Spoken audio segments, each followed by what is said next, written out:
So again, good evening, everyone. And again, nice to. And today's topic, I think someone sent a questions. I think from the last time when we had the important preliminary practices from. So the question was, there is many questions within the questions. And so I hope I would be able to. The question was that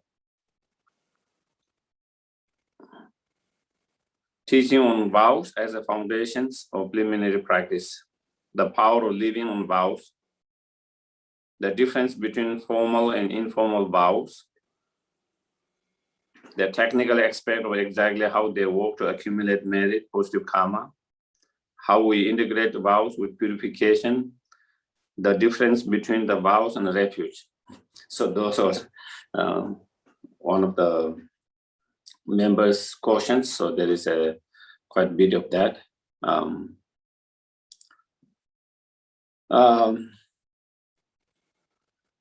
When we, first of all, because also the question was asked whether the vows are even part of the preliminary practices. So when we talk about preliminary practices, then, you know, as you know, is very relative. This practice is preliminary according to some higher practice. And it might not be the preliminary in relation to some practice. But generally speaking, the vows, you know, are part of the practice of moral discipline.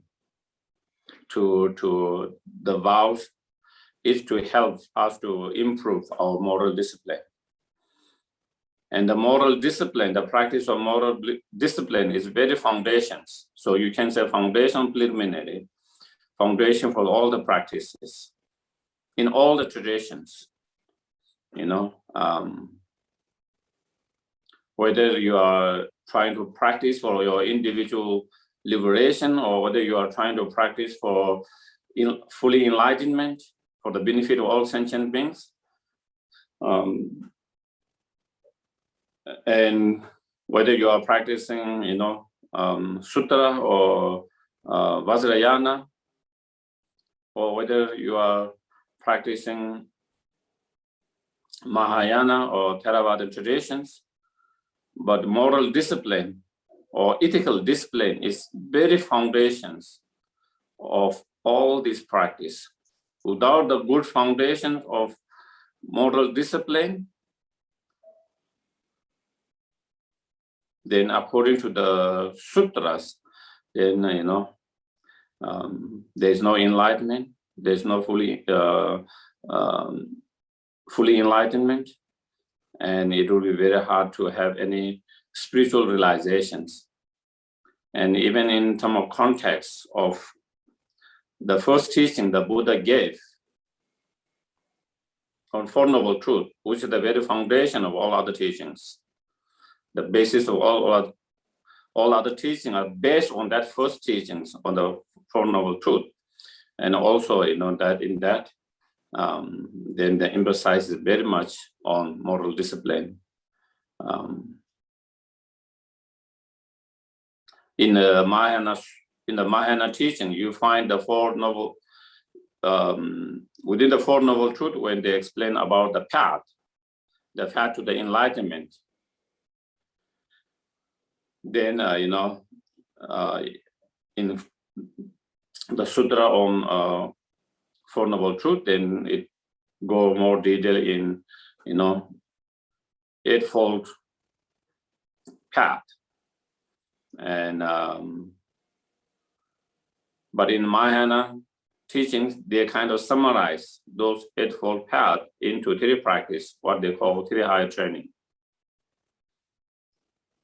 But basically, you know, all these eightfold path are contains in those three higher trainings. The higher training of wisdom, meditative concentration, and moral discipline.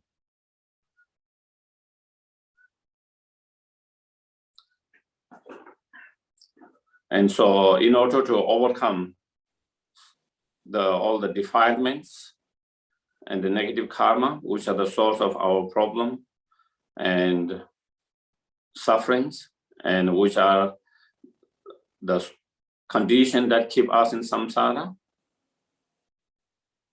in order to overcome those defilements or delusions, then we have to get rid of those delusions, the fundamental ignorance. And to overcome that fundamental ignorance, then one needs to cultivate the wisdom, realizing the ultimate truth.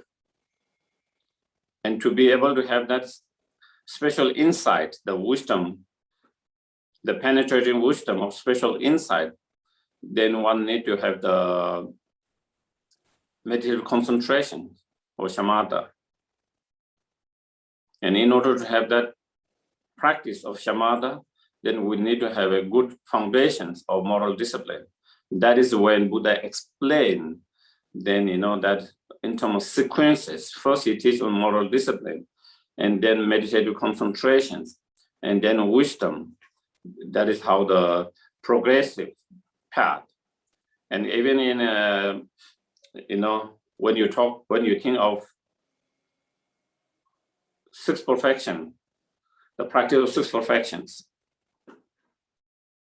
also the moral discipline come much more earlier than wisdom, shamatha and wisdom, which come at the last. So first of all, it is important to understand that. And then the vows are the method, a way to improve our moral discipline. It's a technique and a way to do that, one way of looking at it, okay? The vows.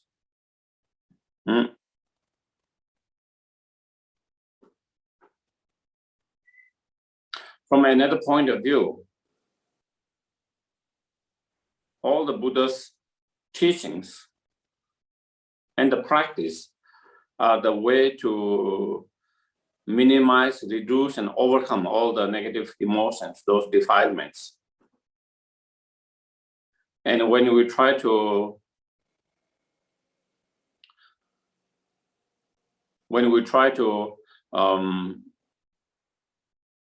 apply those different teachings and practice to overcome those defilements, then there are many different ways of doing that. And starting with more easier one. And then as we progress, then applying, more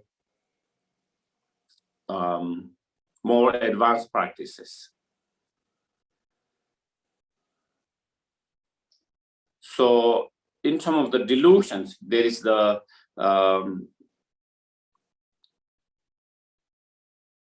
delusion themselves, and then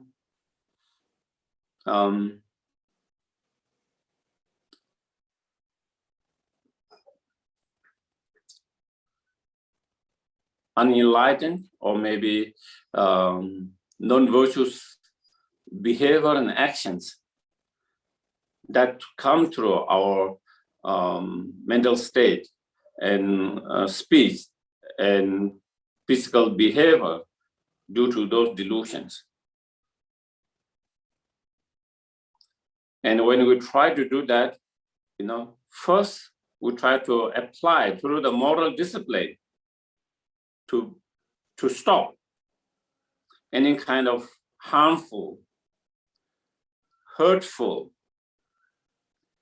non-virtuous behavior that is the result of the delusions, or that is motivated by the delusions. And so the practice of the moral discipline and the vows is to help us to stop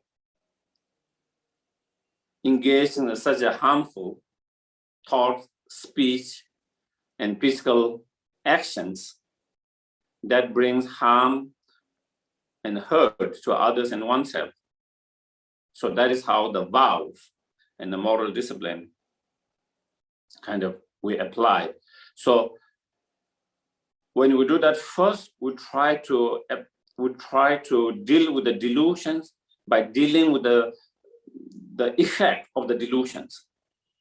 That is those harmful behavior. Because it's much more easier for us at the beginner to stop such harmful behavior than the delusion themselves. Isn't it? It's much more easier for me to, let's say, refrain from using harsh words or trying to slap someone than having a negative thought towards that person. So the moral discipline or the vows, especially the vows, are the way, a practice to help us to stop such or refrain from such harmful behavior that is the result of the delusions. Then, as we progress on the path, then we go a little bit further than that, and actually now not only we try to refrain from the harmful behavior of the delusions, but the delusion themselves.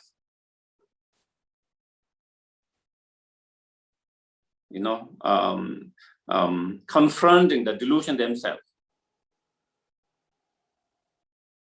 Now going to the cause itself. So it is a little bit more profound, a little bit more deeper.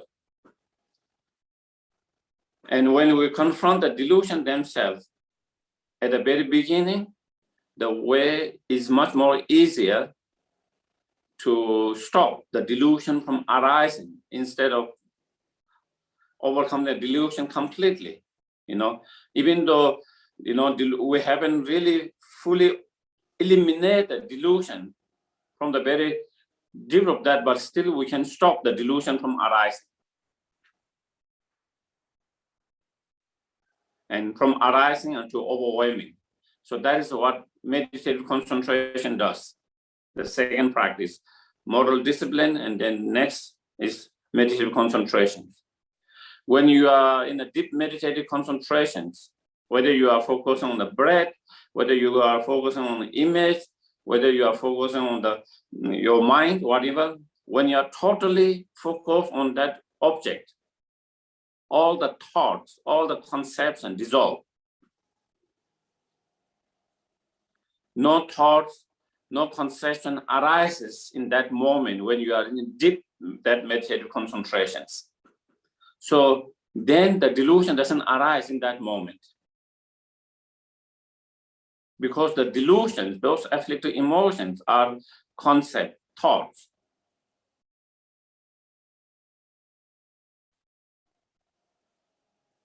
And so therefore, through the practice of meditative concentration, then you are able to kind of dissolve all these defilements, which are part of the thoughts and conceptions, and then stop from arising as long as you are in that deep meditations. And also when you are out of that deep meditation, definitely that meditation will have impact. Also, when you are out of meditation, so it can also have some impact from delusion from arising frequently or arising very strongly. But still the delusion can arise time to time, even maybe it's not so frequent as before, even though it's not so strong and maybe it's more subtle, because we haven't gone to the very root of the delusion themselves.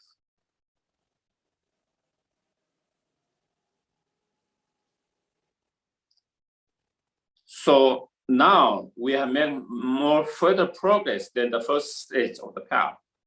You are dealing with the delusions, and by dealing with the delusion, you are able to stop the delusion from arising so frequently and so strongly.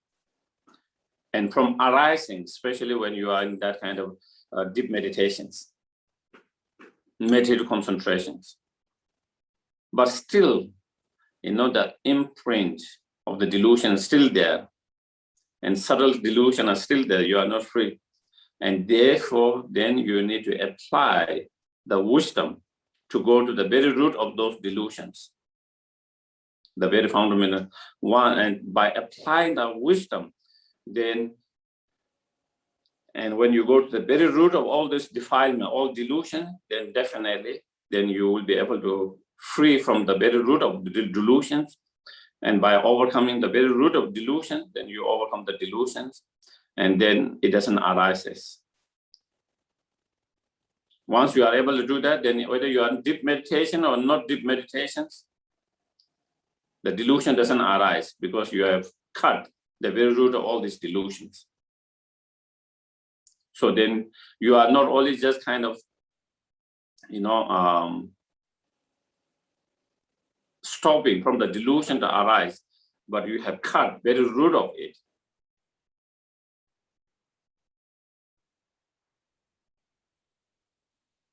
The previous one in the concentration is like, the tree is kind of, the branch, the leaves are growing, and then is kind of obstructing your window or the air to come in. So you started to cut the leaves and branches.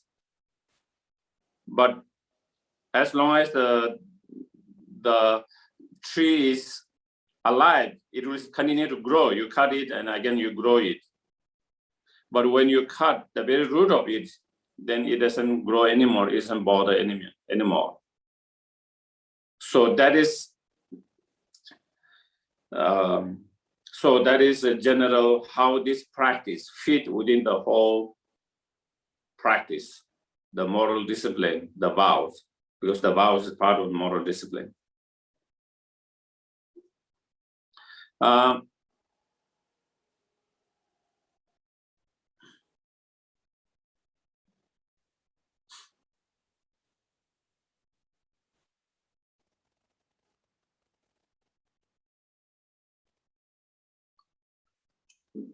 The vows, we have to take it for the moral discipline.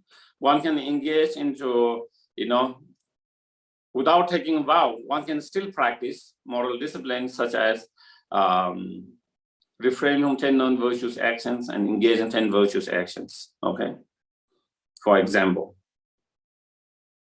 anyone can practice that, whether you have taken vows or whether you don't take vows. That is one of the basic moral discipline. Refrain from 10 non-virtuous action, engage in 10 virtuous actions. But at the same time, while we practice, we are not really making a strong commitment. Whereas when you take vows, you are really making a strong commitment. When you don't take vows, I would like to live a virtuous life. We have these good intentions. We have good intention to live a virtuous life, and we try. But when we have not made such a commitment, such as by taking the vows, then when things are not easy, then we can just kind of, ignore it. And it is easy to not to live virtuous life and to become non-virtuous, because there is nothing to hold on, Whereas when you are taking the vows, even when it's difficult, because I have vows, I have to try my best not to engage in non-virtues and try to engage in the virtues. That is how the vows protect us.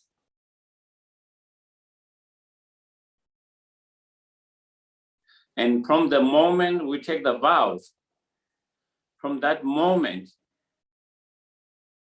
whether you are in the actual virtuous actions or not, you continue to create merit by the power of having taken that vows and having that vows.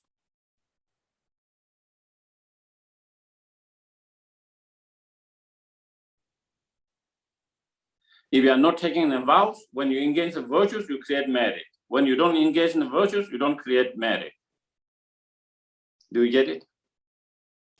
I'm just living, so I'm not doing any virtues. Or I'm just eating.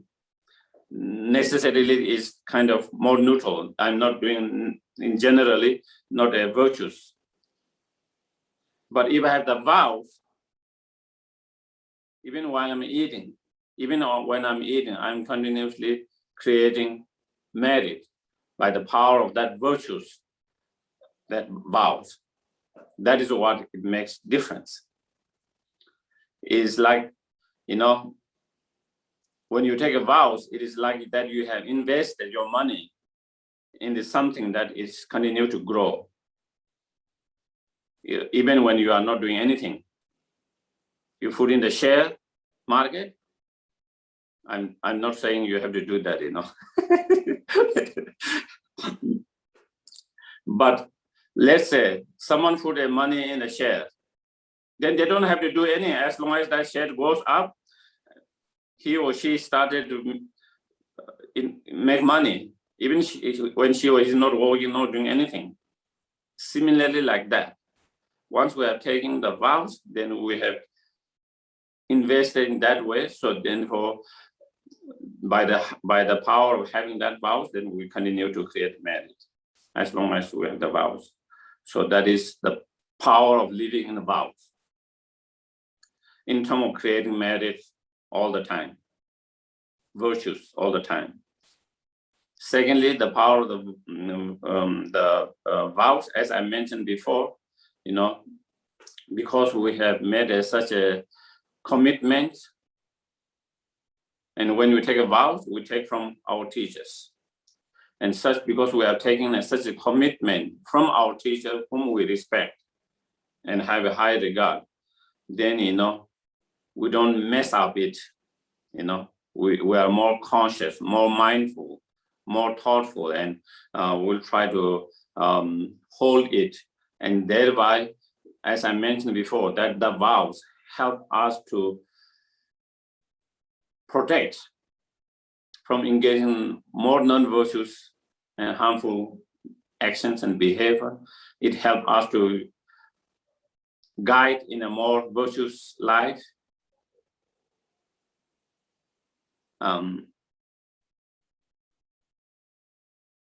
Yeah, and that is how our mind works.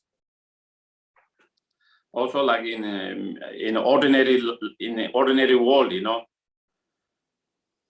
there's a difference between someone who have made a verbal agreement or those who have signed on paper, you know. Once you have signed on paper, then, you know, you have to be very careful because you have signed it.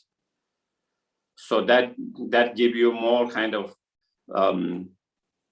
not to break that arrangement.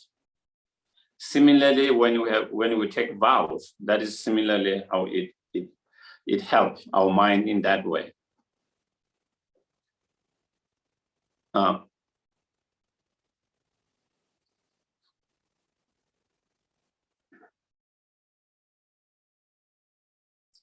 So when we talk about vows, you know, in Buddhism, and especially in Mahayana Buddhism and Vajrayana Buddhism, of course, there are three kinds of vows, you know, tantric vows, bodhisattva vows, and what we call pratimoksha vows. And pratimoksha vows is the common to all the traditions. And bodhisattva vows are more kind of specific for the bodhisattvas, for the Mahayanas. And of course, tantric vows is more, again, more for only for those who are in a Vajrayana practice. But the practimoksha vows or self-liberation vows are the basic and common to all the practice, the foundations. In order to have the tantric vow, you need to have bodhisattva vows. In order to have bodhisattva vows, then you need to have pratimoksha vows. Without pratimoksha vows, you cannot have bodhisattva vows. Without bodhisattva vows, you cannot tantric vows. So again, you can see among the vows, how each of those previous vows become a foundation for next following the vows. And within the pratimoksha vows, then there are, you know, 8 types of vows.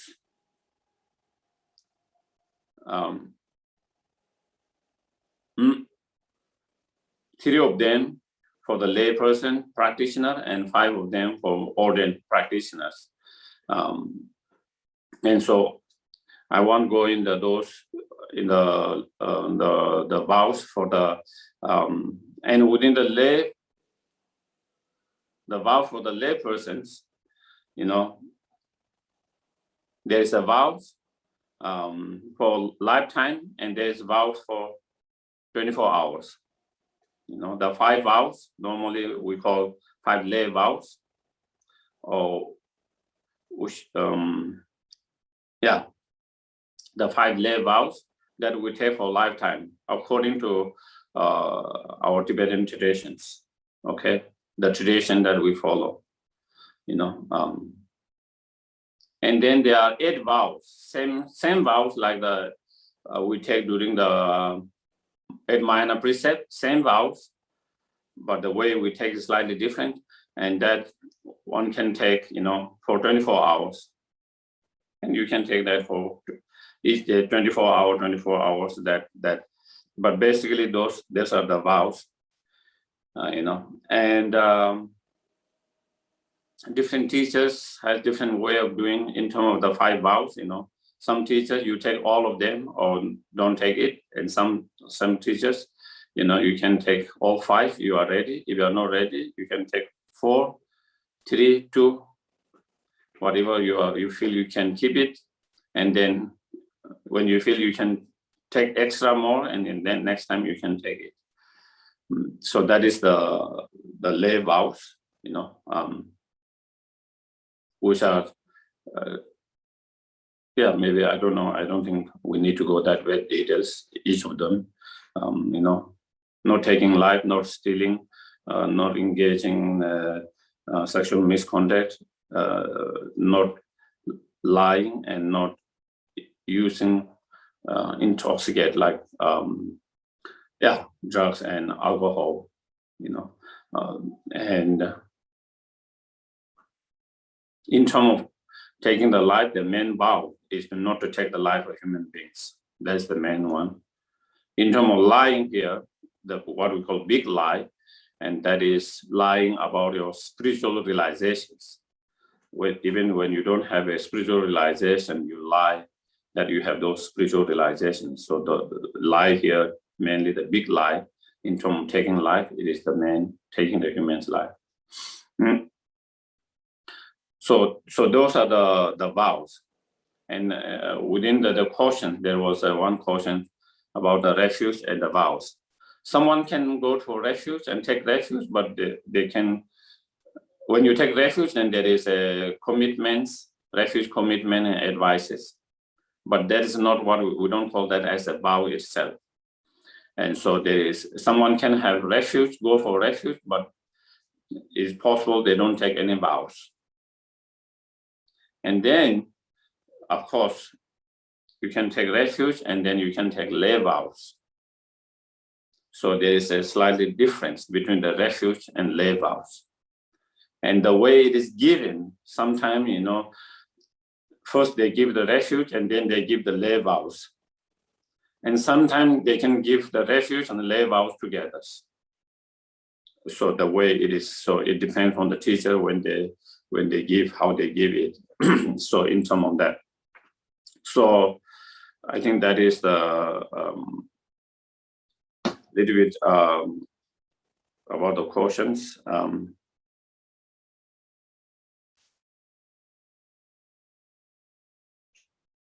And I think maybe I did talk a little bit about how the vows go to accumulate the marriage. As I mentioned before, it's like investing, because once you have made that positive commitment to live in that life with that kind of vows, then you have invested.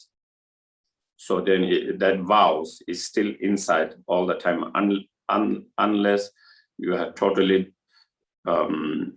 downfalled it. Even you have downfall, still it is there, is kind of little bit damaged, but the vow is still there. And of course, in terms of purifications, in relation to the purifications, The more virtues we create,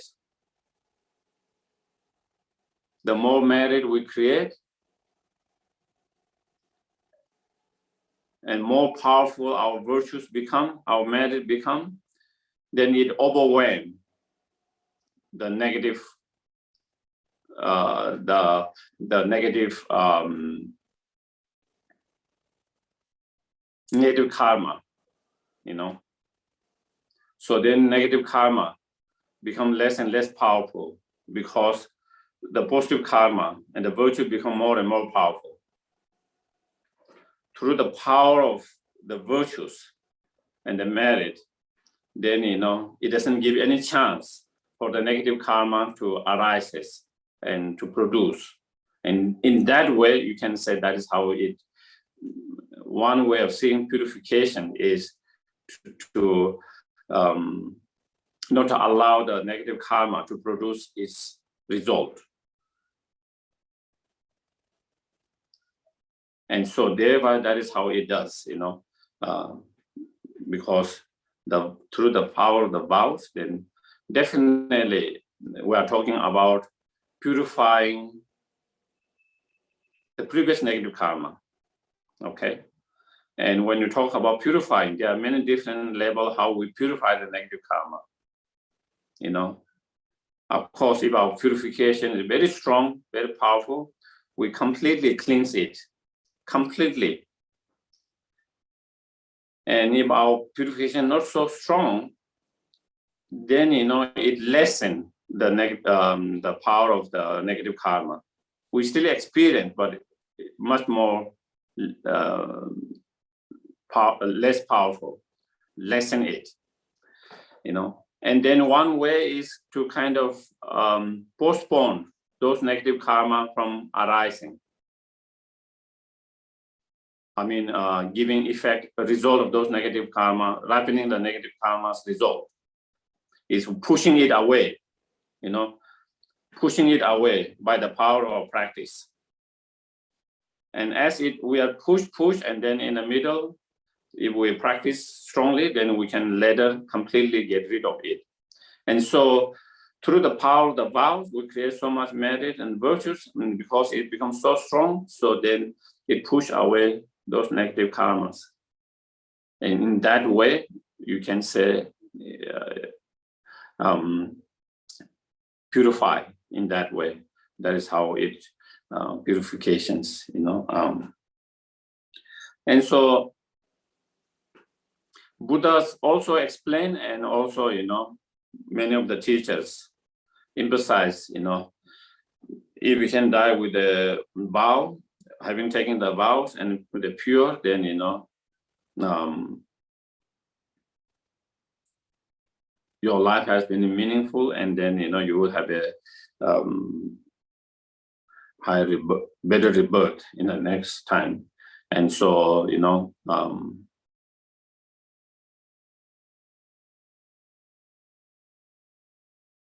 so some of the living in a vows, even for one day, extremely powerful, you know, because of the power of, when you take the vows, it is not a job. You have to think, and you have to make such a strong commitment, even if it's for one day. And by the power of such a virtuous, strong commitments, and then taking the vows, then it has incredible power and virtues. And so that is the power of the vows. And it is in some sutras and many, it is explained, you know, is more meritorious, is more powerful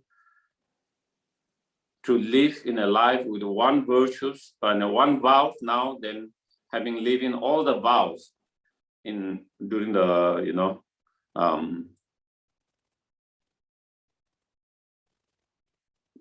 non-degenerated time, when practicing is easy, when practicing the virtues is easy, when practicing the virtue because of the environment and yourself, when practicing the virtues becomes so easy, at that time, having taken all the vows and living your life with all these vows, and then during the degenerated time, when living a virtuous life becomes very difficult because of the environment and surrounding, because of degenerated, to live by even one vow at that time is more powerful than previous living all vows. And so therefore, again, if we rely on those teachings by the Buddhas, then even just to take one vows and trying to live that with one vows become extremely powerful in our time, in this degenerated way, practicing the Dharma, trying to be virtuous, and it's not so easy. So I think with that, it seems like I might have covered most of the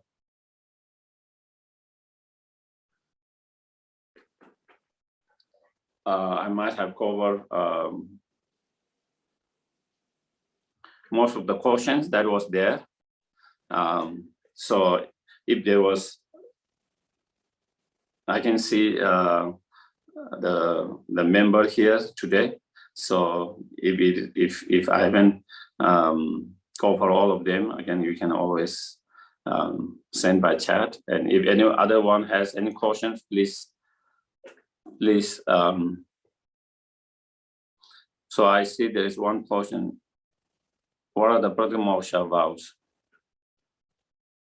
The practitioner vows, as I mentioned, there are 8 of them, and 5 related with the monks and nuns ordained, and 3 related with the lay. And in terms of the monks, there's full ordinations, monks and nuns. There's 2, and then there's 2 novice monks and nuns, and then in between the novice nun and full ordination nuns, then there is another in between that, the vows.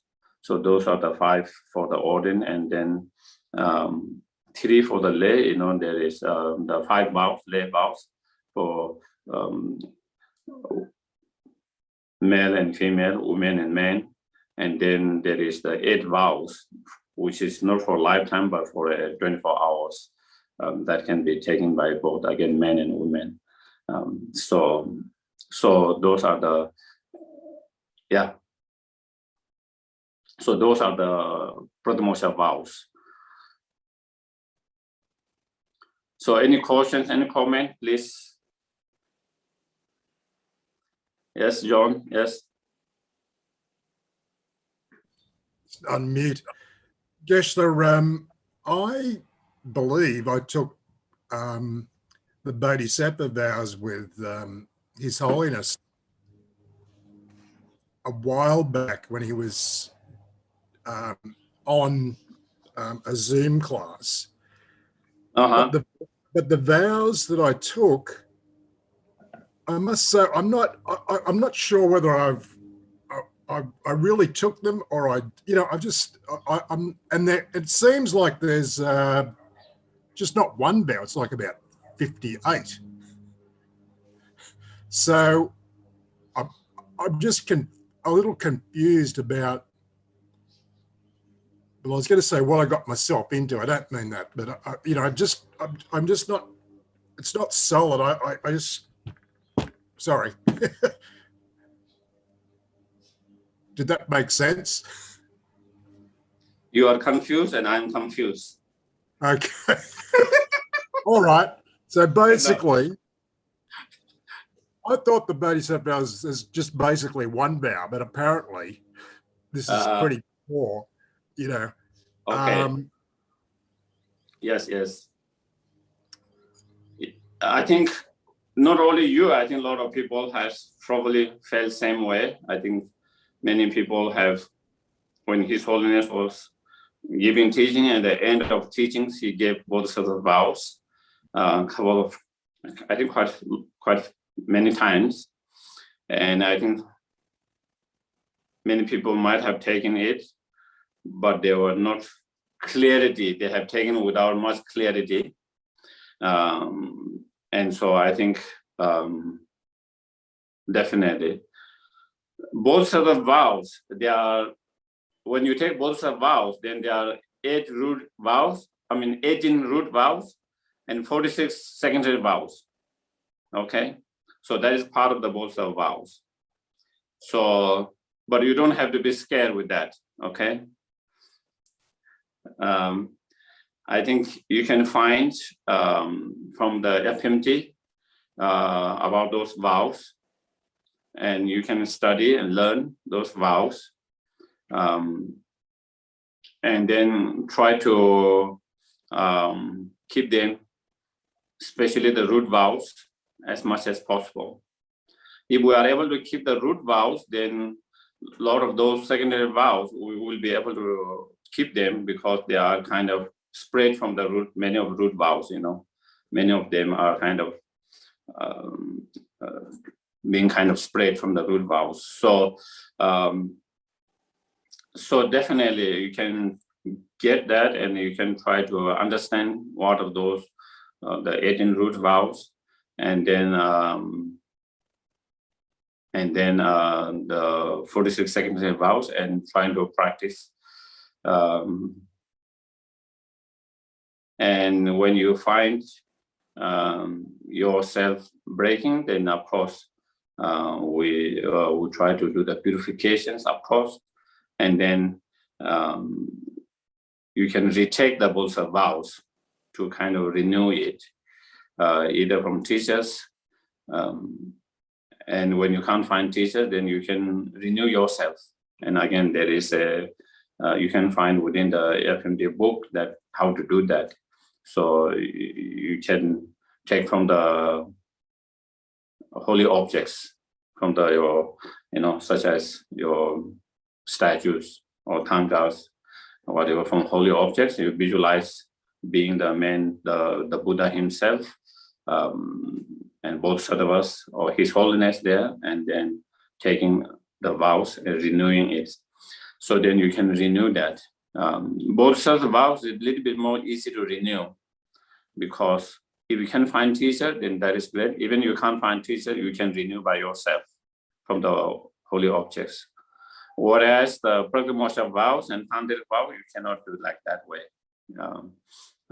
Either for tantric vow, you have to retake initiations, and when you take the initiation, then they give the both of tantric vows, and that way you renew it.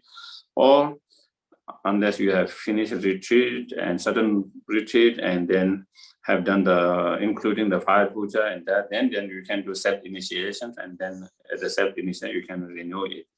But it's much more. And same with practitioner vows, you cannot renew by yourself. And so therefore, the both vows that you can renew yourself. Yeah, so even though when we say both vows, part of that both vows, as I said, 18 root vows and 46 secondary vows. And when you see the numbers, it might be a little bit scary, but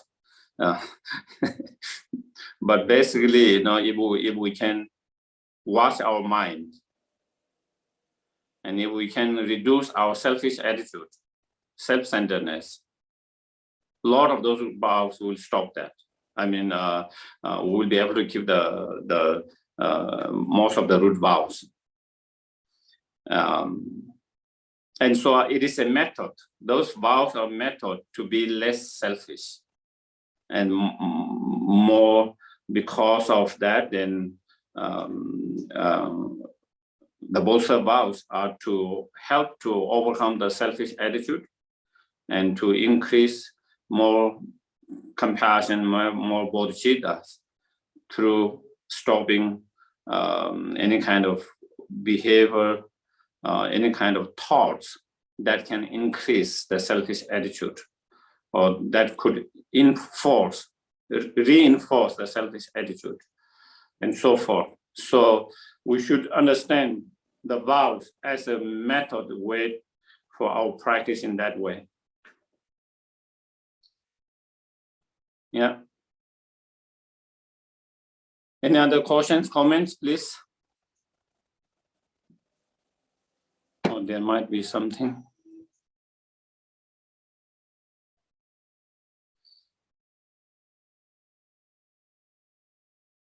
How can we not get totally stressed out about vows we have taken, especially if we know we're not able to keep them?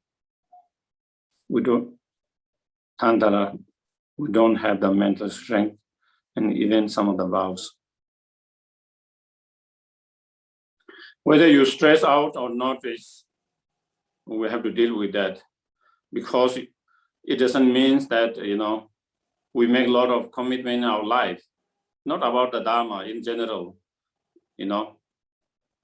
When you have pet, you make a commitment. When you have partner, you make a commitment. When you have children, you make a lot of those commitments. And so, there are some challenges come with all of that. But despite that, you make commitments to do, and in job and many other things. And so if you want to stress out, people can get stressed out, and you can get stressed out with everything, if you don't really kind of train your mind, you can get stressed out without having taken the vows, and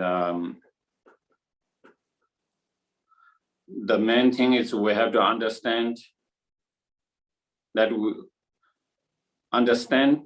and be okay that we are unenlightened and we make mistake, and we are trying to practice so that we can become better, so we can improve.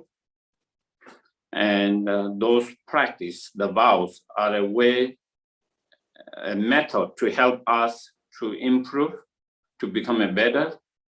And since we are imperfect, therefore we will make some mistakes, and that is part of the journey.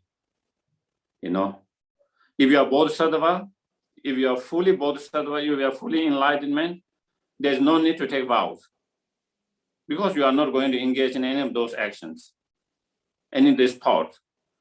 Does the Buddha need the vows? No, he doesn't need, because he doesn't need the method to improve, because he doesn't. So those vows are for those who as a method to improve. And so instead of looking as I have to be perfect in order to this vows, if you are perfect, you don't need the vows. Do you get it? There's no purpose to take the vows when you are perfect. And it's those who are imperfect, you take the vows because that will help you to direct, it gives you directions to improve and to become better. And so therefore, because we are imperfect, therefore time to time, even despite trying our best, sometimes knowingly, unknowingly, we make mistake. Sometimes we are not mindful enough. Sometimes even we are mindful, the delusion too strong in that moment. And so it's not that we don't try, you try, but despite trying, still, because the imprint of the delusion is so strong, and the delusion overwhelm us from moment to moment, and that moment, sometimes we break those vows. And so that's a part of the journey. It's like when children are learning to walk, when they fall down, so they can't, so that means if they stop walking because they are falling down, they will never learn how to walk it. Do you get it? Falling and getting up is part of the process of learning how to walk. And same here in our spiritual path. I think one of the things is, a lot of people have this mind, you know, that as though you are perfect, you know, and when you think that, or you have to be perfect all the time, then I think maybe stress will come, you know, unnecessary stress, worry, fear in your life, with everything, you know. There's no space to make any mistake. And because we are human beings, we are bound to make mistakes. Ordinary human beings, and then you are harsh on yourself. How did I make that mistake? And you are stressed out, you are harsh on yourself, and then that will also affect in others. So we have to be kind to ourselves. Kind to ourselves, knowing that we are still on the path, we are unenlightened, we are not perfect, and we're bound to a mistake, and we learn from mistakes slowly, slowly, slowly, slowly. Just like a child learning to walk by falling and getting up, falling and getting up, like that. And I think it is important to be more kind and understanding to yourself in that way. And also that will also reflect with others. When someone make mistake, you wouldn't be, oh, you make mistake, oh, this, you know, and make that person feel very bad, look very bad. Because you know, with your own experience, that is how we learn, that is how we do. You know, I also make mistake, you also make mistake. We all are human beings, we all are same. And from our mistake, we learn slowly, slowly. From one mistake, we are not going to learn everything and stop making mistake again the next time. But slowly, slowly, little by little, with the time, with the discipline, with the persistence, over the time, we will make a progress. And I think it is, I think it's important to have that kind of understanding and attitude, so that you don't stress out yourself, you know. Any other questions, please? Thank you, Geshe-la. Okay, thank you. I see there's some others. There's one from Ada that I chatted to you. Yeah. There's one, okay.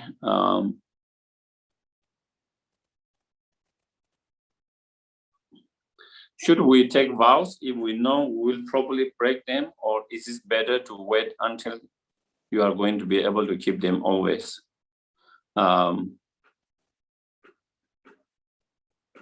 As I mentioned, you know, if we wait until that we are 100% sure that we can keep them, then by that time probably we don't need to take it. It's no more required. But it is now when we still know we will struggles, and part of that is struggles. I think that is where if we take it and we are not taking, oh, I'm going to break anyway, like that, but saying I'm going to try all my best. And with that intentions, motivations, then, you know, because of vows, we break, then again we try. We break, again we try. And slowly, slowly, we become better and better, make less and less mistake, more, or make less frequent, slowly, slowly, over the time. So I think also, you know, and I think that is also during in our monastery, you know, I had a friend, you know, who had also felt that he was not going to take full ordinations until he felt he can keep them, all of them. And he waited, even after Geshes. I mean, he graduated Geshe, still he didn't take, and at the end, I think he came to understanding. He came to understanding that he wouldn't reach at that point where he feel, you know, I can take it without degenerating or breaking them even for a slightest at all. And so then it is I take it because, as I mentioned, it is a method to help us in that directions. And so we have to understand that, yeah. So that is, then the other questions, I think, when are you coming back to Santa Fe? Oh, there is another question before that. I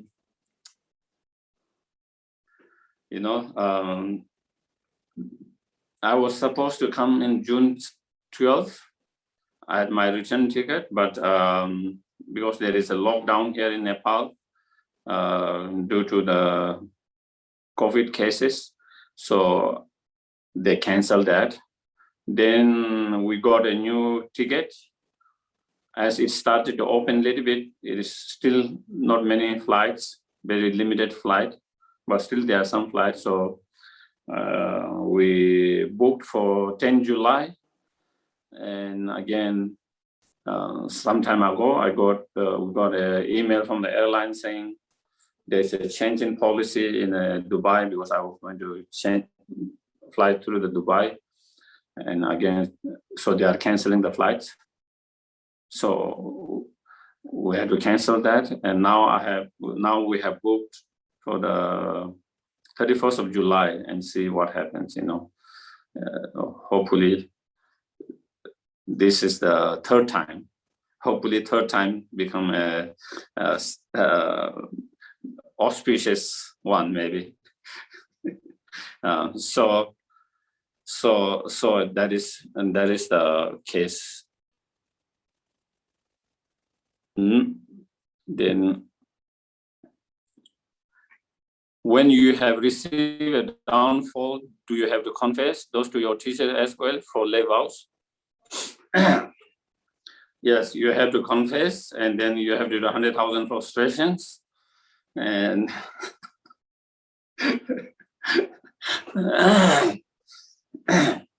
no. Of course, it will be good, better you confess. If you can confess to teachers, or if you can confess to someone else, not hiding it is a good.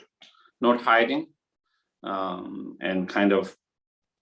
So if you confess to someone, any of your friends, or anyone's, that is also good. And but also you try to confess with the Buddhas and Bodhisattvas. You visualize and imagine all the Buddhas and Bodhisattvas and your teacher being there, and then you confess in front of them, and then do the purifications. So that is how we do. So, but on top of that purification, confessing in front of, by visualizing your teachers, Buddhas, Bodhisattvas, confessing and doing purification, that is wonderful. That is what we need to do. But also, on top of that, if you confess to others, then it will be even more stronger in that way to help psychologically, because sometimes we feel like we are holding, and when we let it, by sharing with someone, it becomes a little more lighter, You feel lighter. It is, even though you can do that with the married field, but I think it is a slightly different when you actually share with someone, human beings. You share it, and now you are not holding anymore. So it is kind of relief, otherwise you feel, oh, I've done something bad, or I've broken this, that, and you feel like you are holding very strongly. But when you just share with it, it's just kind of getting out from your mind. Psychologically, it can be helpful in that way too. And generally, it is also encouraged to confess with others. Okay.